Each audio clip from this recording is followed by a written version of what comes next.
మోతీచూర్ లడ్డుకి కావాల్సిన ఇంగ్రీడియంట్స్ ముందుగా సగ్గుబియ్యం తీసుకొని ఒకసారి వాష్ చేసి కొంచెం వాటర్ పోసి ఒక 7 అవర్స్ నానబెట్టుకోవాలి. ఇలా నానిన తర్వాత ఇలా వడగట్టుకొని ఒక బౌల్లోకి తీసుకొని దానిలో కొద్దిగా నెయ్యి వేసి మనం నానబెట్టి పక్కన పెట్టుకున్న సగ్గుబియ్యాన్ని వేసి ఒక 2 మినిట్స్ ఇలా ఫ్రై చేసుకోవాలి. ఫ్రై చేసుకున్న తర్వాత దానిలోకి కొద్దిగా నెయ్యిని వేసి మరలా ఒక 2 మినిట్స్ ఫ్రై చేసుకోవాలి. ఇలా కొద్దిగా ఫ్రై అయిన తర్వాత దాంట్లోకి ఒక కప్పు షుగర్ని వేసి కొద్దిగా బాగా వేయించుకోవాలి. షుగర్ తీగ పాకం వచ్చేంత వరకు కాకుండా నార్మల్గా కొంచెం పైకి తేలేంత వరకుగా ఫ్రై చేసుకోవాలి. ఇలా ఫ్రై చేసుకున్న దానిలోకి ఒక చిన్న బౌల్లోకి ఆరెంజ్ కలర్ ఫుడ్ కలర్ తీసుకొని కొద్దిగా వాటర్ కలిపి ఫుడ్ కలర్ని వేసుకొని ఒక 2 మినిట్స్ మరలా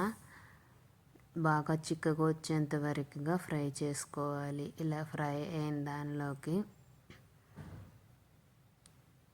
యాలకులు కొద్దిగా తీసుకొని యాలకులను కూడా కొద్దిగా పొడి చేసుకొని ఆ మిశ్రమాన్ని కూడా ఇందులో మిక్స్ చేసుకోవాలి. ఇది బాగా తిక్కుగా అయ్యేంత వరకు 2 మినిట్స్ ఇలా ఫ్రై చేసుకోవాలి. నెయ్యిలో జీడిపప్పును కూడా ఫ్రై చేసుకొని మనం ముందుగా ప్రిపేర్ చేసుకున్న బూందీ మిశ్రమాన్ని తీసుకొని అది బాగా చల్లగా అయిన తర్వాత ఇలా చిన్న చిన్న లడ్డూలాగా ప్రిపేర్ చేసుకొని దానిలో జీడిపప్పు యాడ్ చేస్తూ ఇలా ఒక్కొక్కటిగా లడ్డూను ప్రిపేర్ చేసుకోవాలి. అంతే, ఎంతో టేస్టీ సగ్గుబియ్యంతో ప్రిపేర్ చేసిన లడ్డు రెడీ.